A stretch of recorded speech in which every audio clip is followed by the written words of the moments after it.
Добар ден, ученици! Добродојдовте уште во една училница. Денешниот час ќе ни биде од областа на биологија. Ќе зборуваме за наставната единица подредување на живите организми, која што се изучува во 8 одделение. Пред да започнеме да зборуваме за подредувањето на живите организми, ќе кажеме збор-два и за тоа зошто се тие живи организми. Живи организми се, бидејќи се изградени од клетки, односно клетката е основна градбена единица на сите живи организми. Но постојат известни разлики во градбата на клетката кај различни групи. Па така разликуваме прокариотска клетка и еукариотска клетка. Да ги разграничиме со понеколку зборови. Прокариотските клетки се еволутивно по стари и поедноставно изградени. Тие немаат во својата внатрешност вистински издиференцирано јадро. Кај нив наследниот материјал е сместен во самата цитоплазма на клетката и наследниот материјал представува една кружна, двоверижна ДНА молекула. Овие прокариотски клетки се сиромашни со клеточни органели и сиромашни со цитоплазма.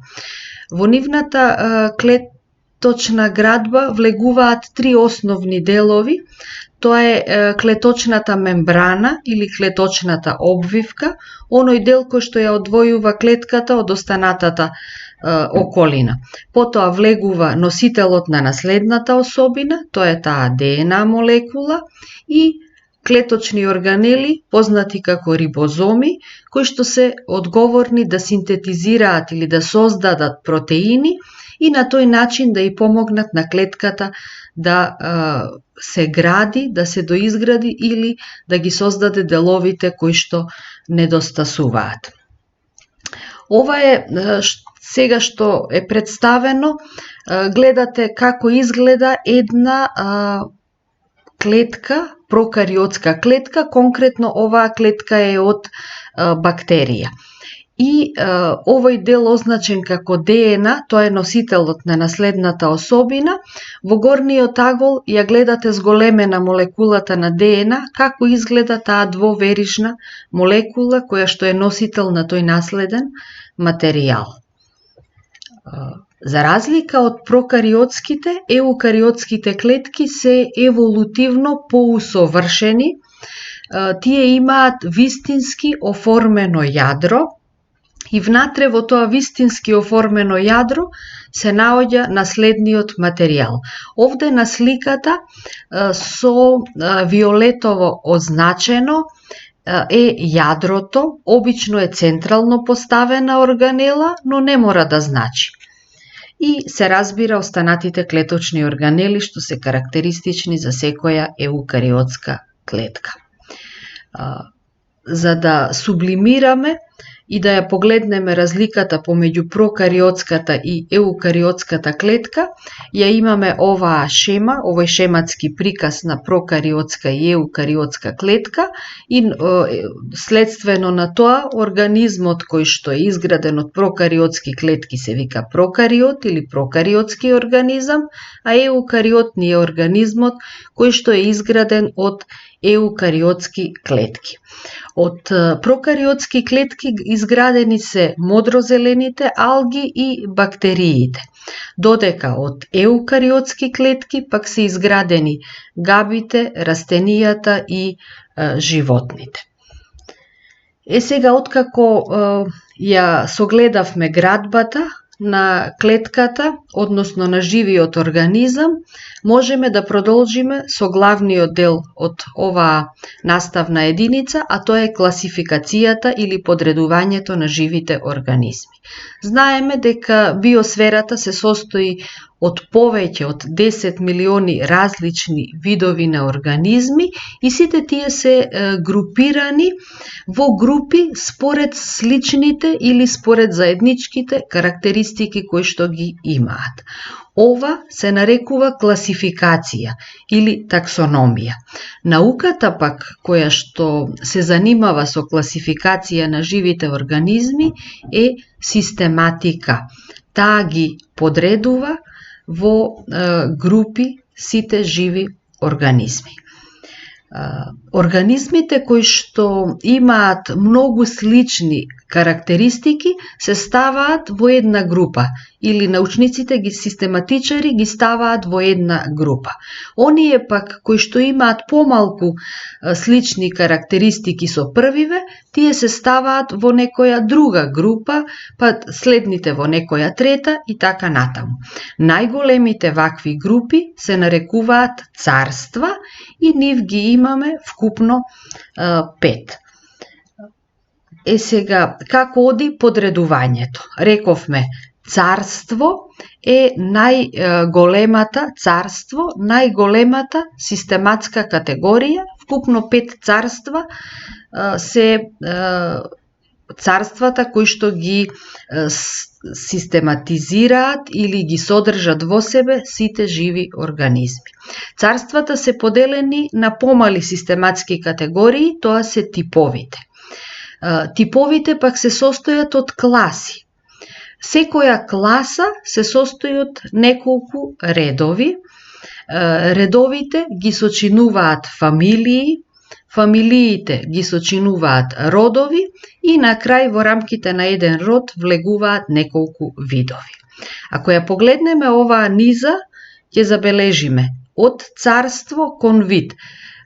Како се движи низата, така се повеќе живите организми што припаѓаат во некоја од овие групи имаат се повеќе заеднички карактеристики. Ако царството е најголема систематска категорија, видот е најмала или видот, велиме, е основна систематска категорија. Ова, кога веќе го разграничивме подредувањето, и кажавме дека постојат 5 царства на живи организми, сега ќе ги кажеме кои се. Тоа се царството на монери, царството на протисти, царството на габи, царството на растенија и царството на животни. За сите нив ќе кажеме по неколку основни карактеристики кои што се предвидени за оваа методска единица. Првото царство е царство на монери. Представниците кои што тука припаѓаат се едноклеточни организми и се прокариотски организми, она што го зборувавме пред малку. Во ова царство припаѓаат бактерии кои што имаат космополитско распространување. Се сретнуваат и на места каде што некој друг жив организам не може да опстои или да живее, почнувајќи од жешките извори, преку морските длабочини, се до солените мочуришта и така натаму. Представниците од монери имаат едноставна градба, но од биохемиски аспект се исклучително сложени организми. Припаѓаат голем број на видови, огромно е ова царство, си имаат секој представник свое име. Ние овој пат ќе се задржиме на формата. Нивната форма може да биде најразлична. Може да бидат топчести, па истите тие топчести да бидат групирани во групации во форма на гроздови или поинаку. Може да бидат стапчести, можат да бидат спирални, можат да имаат продолжетоци, например, еден продолжеток кој што им помага во движењето, може да имаат, како например овој представник, повеќе продолжетоци кои што исто така помагаат во движењето, или пак да бидат со трепки по должината на целото тело кои што ќе им помогне да се придвижат. Второто царство за кое што ќе зборуваме, тоа е царството на протисти. Тие се едноставни, во најголем случај еукариотски организми. И ова царство е поделено на две големи групи. Едната група се праживотни, а другата група се алги. Праживотните се многу стара група на живи организми и тие постоеле уште пред да се појават растенијата, животните или габите. На слайдот имате слика како изгледаат некои од представниците на праживотните. Ова тука е представник од праживотните, познат како амеба, наједноставно изграден жив организам. Потоа сликата до него е исто представник од праживотните, познат како еуглена.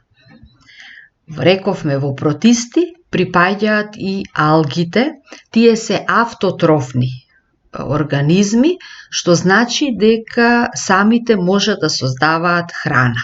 Може да бидат и едноклеточни, но може да бидат и повеќе клеточни. Знаеме дека живеат во водена средина, но нивното тело нема вистински оформено ткива и органи и затоа се нарекува талус. Следното царство за кое што ќе зборуваме, тоа е царството на габи. Тие се хетеротрофни организми и се еукариотски организми. Во минатото, представниците од ова царство биле класифицирани како растенија, но денес ние знаеме дека тие се посебно царство и дека имаат цела низа разлики кои што ги одвојуваат од растенијата. Нивното тело се нарекува мицелиум и е изградено од едни долги, тенки нишки кои што се испреплетени меѓу себе и се означуваат како хифи. Можеме да ги забележиме тука на сликата. И ова е типичен представник од царството на габи, кое што нам ни е познат. Но ова царство има цело разнообразие на представници кои што се разликуваат и по формата и по бојата. Некои од представниците можеме и да ги забележиме на слайдот. Следното царство ни е царство на растенија. Тие се автотрофни организми и се еукариотски организми. Живеат на копно, значи се копнени представници, а нивното тело е изградено од ткива и органи, вистински диференцирани ткива и органи. Бидејќи е ова царство големо, опфаќа огромен број на видови кои што се разликуваат и во градбата, поделено е на две големи групи. Првата група се безсемени растенија и тие се поедноставно изградени растенија. Тука припаѓаат мовови и папрати. Сите останати растенија се сместени во втората или поголемата група, таа е групата на семени растенија. Ова се некои представници од царството на растенија, започнувајќи од едноставните мовови, преку папратите, посложените иглолисни дрва, па се до останатите представници кои што се карактеризираат со различна форма на нивното тело, со различна форма на цветовите и така натаму. И на крајот, последното или петото царство, тоа ни е царството на животни. Овие се повеќе клеточни организми, се еукариотски организми и имаат хетеротрофен начин на исхрана, што значи дека користат готова храна која што ја создале растенијата. Живеат во сите животни средини, се сретнуваат и во вода, и на копно, и во воздух. Исто така е голема, разнообразна група и затоа е поделена на две поголеми групи, а тоа се безрбетници и рбетници. Првите или безрбетниците имаат тело кое што нема рбет по нивната должина. Втората па група, самото име ни кажува рбетници, имаат рбетен столб по должината на телото, кој што им дава соодветна потпора. Представници од царството на животни исто имаме огромен број, започнувајќи од поедноставно градените безрбетници, посложено градените рбетници, па се до најсложено изградените рбетници. Ви посакувам успех до следната училница.